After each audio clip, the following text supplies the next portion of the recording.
Il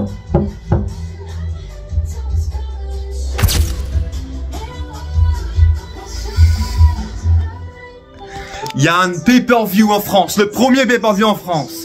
Et vous croyez que le plus ancien YouTuber catch de France n'allait pas faire de vidéo dessus? Je serai à Backlash 2024. On va faire en sorte que Sturi reste fort.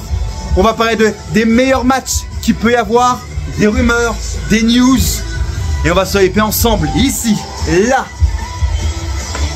sur ce Backlash avec tout.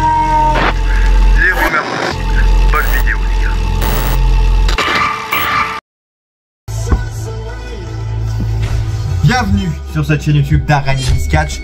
En vrai, j'avais envie de tailler le thème song de Backlash. Vous savez très bien que le thème song pour moi à la VVE pour les PPV c'est très important. En fait, il est pas si mal. En fait, je m'ambiance dessus. En vrai, il est bien. Mais en vrai, de vrai, on est en France. D'accord. Donc, on va mettre des thèmes avec des personnes françaises. Des fiertés françaises. Et pour moi, il n'y en a qu'un seul qui peut représenter en 2024 un thème song à la VVE qui passe internationalement. Je sais pas si je vous le mets en VO la musique ou flemme et que je vous mets juste l'image là. Ça va être un PPV énorme. Mais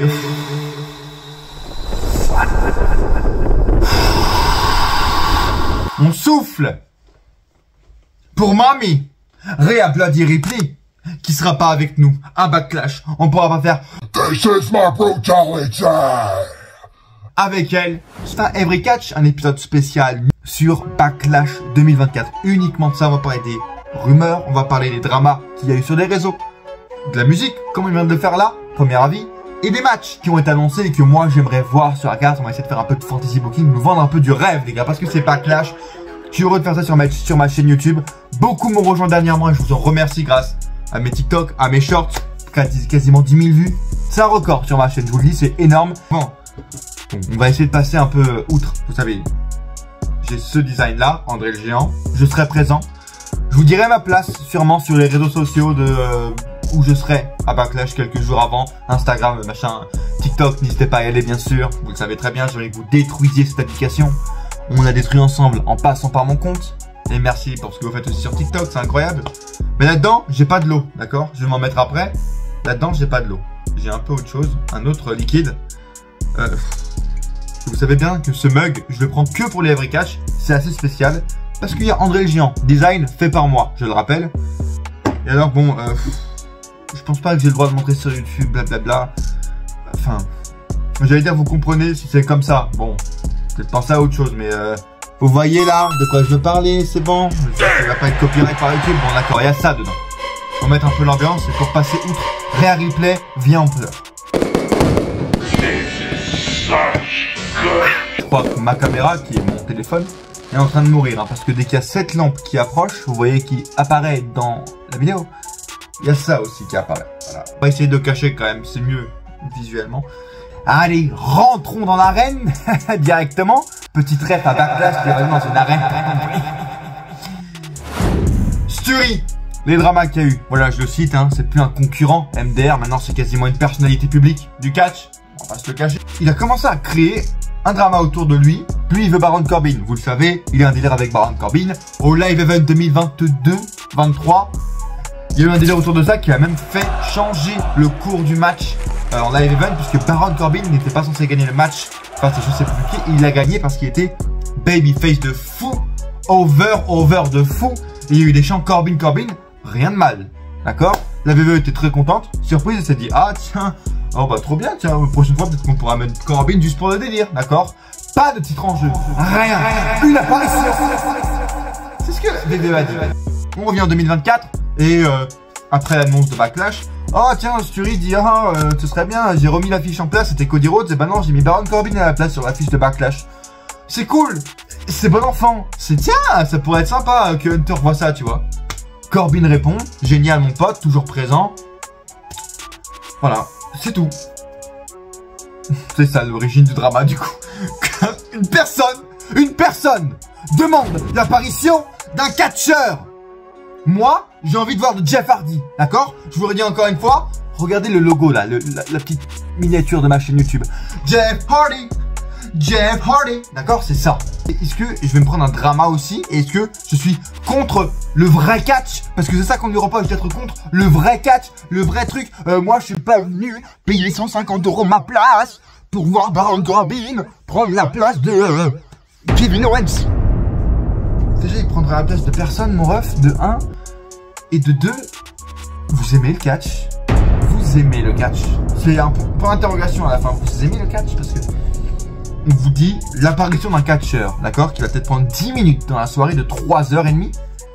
Et vous commencez à créer des dramas énormes. Alors pour un mec qui voulait qu'on chante les paroles de la musique de Cody Rhodes en français, d'accord, c'est une idée. C'est du fantasy booking, comme je vais faire à la fin de cette vidéo pour un match ou deux. C'est du fantasy booking, ça n'arrivera pas. Les mecs ont déjà à peine retenu le thème en anglais, alors qu'on est français, c'est déjà une fierté franchouillarde de retenir un thème en anglais. Tu crois que maintenant on va se faire chier à le traduire en français 2 semaines avant? Ça ne se fera pas, c'est du fantasy booking. Oh, calmez-vous, s'il vous plaît. Je pense que c'est ce qui illustre le plus le propos lequel je vais tenir après ces résumés de drama. Depuis quelques jours, 1 ou 2 semaines, depuis, tiens, bizarrement, la fin de WrestleMania et la perte du titre de Roman Reigns, on a des dizaines, des centaines de personnes qui revendent leur place. Sur le site, Facebook, les trucs, machin, beaucoup de reventes ont été effectuées et beaucoup se sont posé la question. Et je pense qu'on est face au phénomène, qu'on a un peu connu, mais maintenant avec les réseaux sociaux de la génération Catch Attack, où en mode, vrais fans de catch ne vont pas parler. Les vrais fans de catch ne vont pas ouvrir la gueule et vont être contents qu'il y ait un pay-per-view en France, peu importe ce qu'il y a sur la carte. Comme la majorité d'entre vous, je pense. Et ceux qu'on va entendre le plus, c'est les louveteaux, la minorité, d'accord? Les petites merdes, qui servent à rien, et qui ont acheté des places pour être pour faire chier parce qu'ils aiment un ou deux catcheurs en particulier, comme Roman Reigns, par exemple, ou Rhea Ripley. Et s'il n'y a pas ces deux personnages, peu importe qui est sur la carte, peu importe s'il y a Randy Orton, peu importe s'il y a des titres en jeu. Alors je sais pas si c'est la meilleure des manières de comment je vais vous le tourner là. J'ai besoin d'un compatriote. Vous commencez à le connaître. Il apparaît spécialement dans la Every Catch. Et plus si affinité. Vous l'aimez. Vous faites partie de la génération NT1. Vous avez grandi avec. C'est bon. Si vous ne l'avez pas encore découvert sur cette chaîne YouTube, eh ben permettez-moi de vous le présenter pour cette arc de comment on repère qu'en fait il n'y a pas une vraie renaissance dans le catch. La vraie baseline des fans de catch encore très minoritaire. Mais là qui voilà. Inspecteur Catch Jet. Pour un événement de catch, une première, d'accord, dans le catch. Première, hein. Pay-per-view en France de l'histoire. Les places ringside, qui sont donc les plus chères, ne sont pas prises, ne sont pas encore vendues à 2 semaines de l'événement. S'il y avait une grosse baseline, il y aurait plus de chances que des personnes avec un plus gros portefeuille les vendent. Les personnes qui font les critiques, qui revendent leur place, tu vas sur Twitter, ils ont une PP Reigns, Roman Reigns ou Rhea Ripley Bloody Fan. Ou alors I'm living for Rhea Ripley Ass. Hashtag. Troisième argument, le début d'un phénomène, l'engouement des tendances avec des gros streamers, youtubeurs qui font que parler de catch et donc qui emmènent plein de crasseux dans notre domaine et qui le salissent ou le dénigrent comme vous voulez, comme avec la vente des places par exemple. Merci inspecteur Gadget, toujours présent avec nous. Abonnez-vous, il est comme Hulk Hogan, il fait partie de la chaîne, il a un contrat à durée indéterminée, il est signé, c'est fait. Voilà, j'ai réussi, merci. J'ai réussi à signer inspecteur Gadget, c'est pas un truc facile. J'espère que ça vous plaît. Je peux pas crier forfait maintenant. Il est trop tard pour reculer. Mais réjouissez-vous. La carte va être très belle. Une semaine avant, il y aura un peu de mouvement dans le roster. Il y aura peut-être des retours, des débuts qu'on n'aura pas vu venir. Et à SmackDown, on sera surpris, voire peut-être même au pay-per-view. Parce qu'il va voir la draft, les gars. Et ça va être cool à voir. Une semaine avant le show, puis le Raw, quelques jours avant SmackDown. Les superstars vont être draftés Raw, SmackDown et même NXT est compris là-dedans. Et ça veut dire quoi? Ça veut dire que les superstars qu'on voit à Raw peuvent être à SmackDown. Les superstars qu'on voit à NXT peuvent arriver à SmackDown. Pourquoi SmackDown, je dis? Parce qu'il y aura SmackDown avant Backlash en France, à Lyon, France. L'honneur que ça me fait, l'honneur ici que ça me fait de là toutes les semaines à Raw, SmackDown, toutes les 20 minutes, que les commentateurs Michael Cole, Corey Graves fassent des pubs et rappellent que le prochain PPV c'est Backlash in Lyon, France. Lyon, France. C'est si beau. Et bordel, ne vous inquiétez pas, la draft est un événement qui va, je pense, plus nous faire profiter qu'autre chose. Parce que bon, à part Cody Rhodes qui va être drafté à SmackDown, donc pour le coup on a obligatoirement Cody Rhodes à SmackDown et à Backlash. Jusque là ça va. On a peut-être une draft des champions, tu vois. Les nouveaux titres par équipe. Oh, incroyable. Magnifique les nouveaux championnats par équipe pour Raw et SmackDown. Peut-être que les deux équipes vont être draftées. Tu vois, il y aura peut-être les championnats WWE à Raw et inversement. Bref, ça m'arrange de voir Air Force et The Miz, tu vois. Mais voilà, franchement, tous, normalement, se passeraient bien. À part s'ils commencent à m'enlever des vraies références comme Randy Orton, par exemple. Là, je vais commencer à, pour rigoler, là, je vais commencer à revendre ma place sur les réseaux sociaux. Non, c'est une boutade, bien entendu. Je ne revendrai pas ma place parce que je ne verrai pas l'entrée de Randy Orton, le grand fan de la génération Catch Attack. Je ne me rends pas compte de la chance et du merci que nous envoie la WWE après avoir payé le WWE Network pendant des années, avoir acheté leur shop, leur merchandising, tout ça. Et les gars à dire, la nouvelle ère de Hunter, elle est là, en fait. Et à dire, ok, la France, vous voulez faire les mecs? Bah venez, on va chez vous maintenant et on va voir ce que vous valez. Et c'est beau, et merci. Et juste, peu importe, bon, s'il y a pas Seth Rollins, d'accord, il y a des absents. Peu importe si... Non, me parlez pas de ça, non. Oui, Jinder Mahal a été viré. Oui, on ne verra pas Jinder Mahal à la WWE. Je n'aurai donc jamais l'occasion de vivre en direct ce légendaire theme song, ce banger, et de profiter, bordel.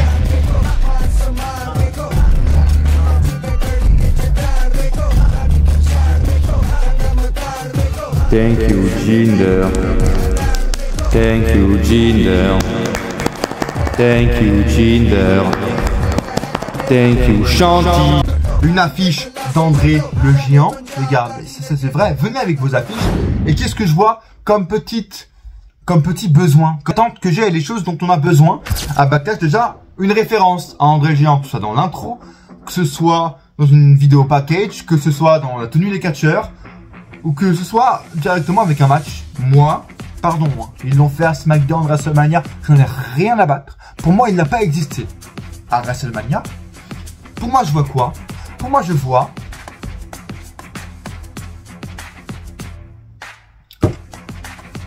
Battle Royale en l'honneur d'André le Géant, à littéralement, parce qu'il y a ça aussi, 100 km de là où a vécu et est né André le Géant. Cette fois, c'est pas Paris, France, c'est Lyon, France. Grenoble, c'est à 150 km peut-être de Lyon, France. On est à côté. Si vous ne faites pas des refs, et si vous ne faites pas le match que vous faites depuis 10 ans, en l'honneur d'André le Géant, en France, dans sa maison, je ne comprendrai pas.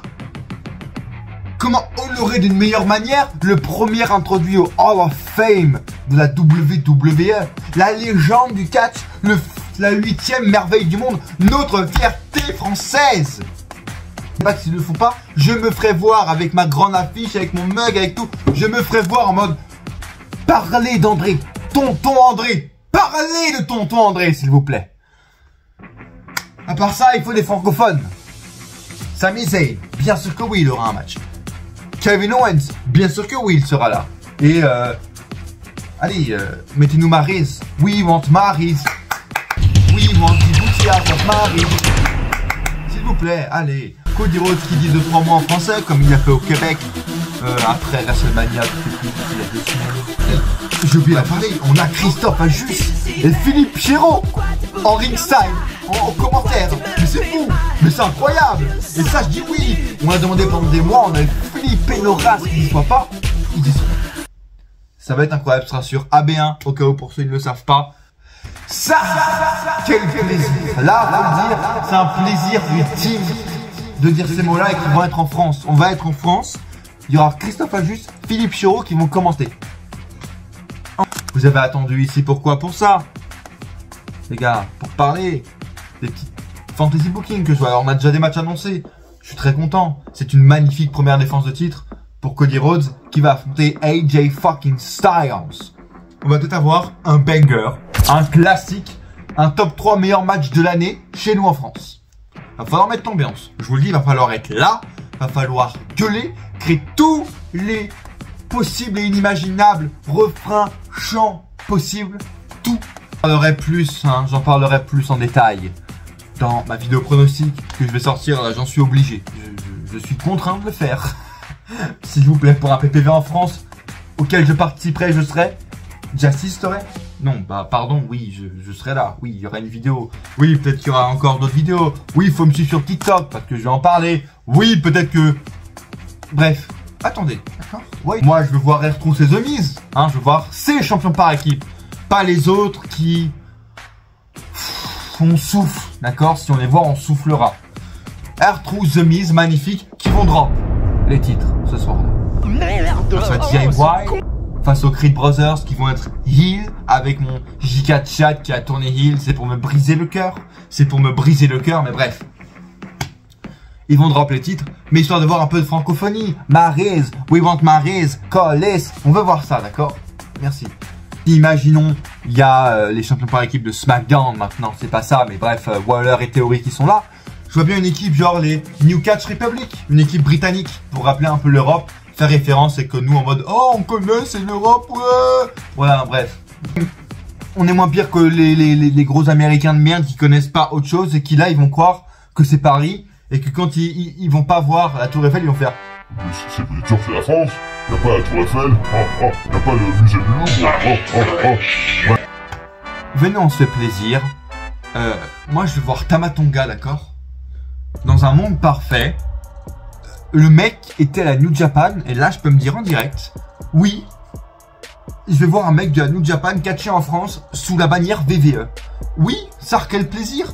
C'est un mec que je suis depuis très longtemps. Ça me fait plaisir qu'il soit à la VVE, et je vais le voir catcher. Donc là, je pense qu'il va être face à Kevin Owens, selon les dernières semaines, comment elles se sont passées. On peut voir aussi des choses inimaginables, que je vois à 2 reprises, CM Punk, mais dans des compagnies différentes. C'est encore plus inimaginable. Je l'ai vu à All In l'été dernier, sous la bannière AEW, après le gros carnage. Hein. Quand on a vu son entrée, on n'aurait jamais cru qu'il s'était passé ça en backstage. Hein. Apparemment, c'était tellement important pour la compagnie qu'ils ont été obligés de les diffuser en direct sur Dynamite. Jusqu'à qu'il soit clean in ring. Moi, je vois VVE mettre CM Punk de partout, ne pas le lâcher, mais surtout en PPV, tu vois. Qu'il soit clean ou pas, qu'il fasse un match, pour moi, là, chaque mois, il apparaîtra en PPV. Chaque putain de mois, il sera là. Comme il l'a fait à WrestleMania. Soit là, il est aux commentaires, soit il fait une apparition après le show, soit pendant le show, il fait un segment micro. Tu vois, c'est simple, parce qu'on est français et que les franchouillards, ils vont pas comprendre, à part Thank you, I love Paris, ils vont rien comprendre. Pourquoi je suis encore plus fou? C'est que j'ai encore pré-shot. J'ai pré-shot dans ma vidéo pronostic ce qui allait se passer. Je dis, les champions par équipe vont conserver et n'ont pas mis leur titre en jeu à WrestleMania parce qu'elles vont le mettre en jeu à Backlash. Et ça, quel plaisir, on aura Jade Cargill. Hop là, pré-shot, c'est sûr, même si c'est pas annoncé, Jade Cargill et Bianca Belair vont devenir championnes. Voilà, je vous vends mon pronostic. Bayley aussi, qui sera là, j'espère. Ce serait cool, face à Tiffany Stratton, Tiffy Time, grosse pop. Bayley, ça me ferait plaisir de l'avoir catché aussi en vrai, tu vas voir son entrée, ça me ferait plaisir. C'est une vraie catcheuse qui mérite, donc pourquoi pas. Et ce qui me rend le plus heureux, je vous parlais de francophonie les gars, Giga Chad, je me vends mon âme chaque fois que je commente un match et que je parle du Giga Chad sur YouTube ou sur TikTok. Donc à votre avis, je veux quoi? Je veux mon Giga Chad et mon match revanche à WrestleMania. Je vous parlais de francophonie, Sami Zayn va défendre son titre. Voilà mon fantasy booking juste ultime et la stipu que je voudrais voir. S'il y en a une seule que je voudrais voir et un match avec une stipu, ce serait ce match là. Sami Zayn, match revanche contre Chad Gable, contre mon Giga Chad et contre Gunther. Je n'ai rien à foutre. Je vais voir Gunther, un triple menace. Gunther qui, après le plus long règne de l'histoire de ce titre, je pense par principe, a le droit à un match revanche. Mais encore mieux, Giga Chad qui gagne à Backlash. Je pète mon crâne, pas parce qu'on est un autre jour pour 2 minutes de vidéo, pas du tout. Mais parce que je vais péter mon crâne si ça se passe en direct. Chad Gable qui gagne. Mon Giga Chad. Allez me suivre sur TikTok, sur Instagram, parce que je vous le dis que je ferai vivre à l'entièreté du catch entier. Je me ferai entendre dans l'univers VVE, dans le public. Je serai celui qui fera le plus de bruit si Giga Chad devient champion à Backlash. Voilà, c'est à peu près tout ce que j'avais en tête. J'ai entendu un retour des Hardy Boys. MDR, tous ceux qui m'ont dit que j'avais tort sur TikTok, sur YouTube. Mais t'es fou, leur contrat il se termine. Blabla. Wait and see pour Backlash. Je fais une crise cardiaque si Jeff Hardy est à Backlash. Une crise cardiaque. D'accord? Je préviens, c'est fait. Je lègue ma chaîne à Jordan, Busted Open, le plus ancien YouTuber catch, ou à Triple H, et il en fait une trademark chez VVE. Comme vous vous battez pour ça, bah, vous vous battez pour ma chaîne. Merci de m'avoir suivi sur cette vidéo. Abonnez-vous à...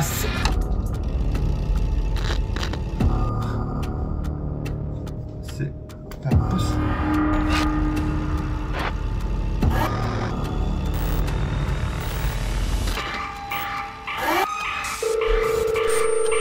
Un Backlash. À coup sûr, on se retrouve dans une prochaine vidéo ou pas.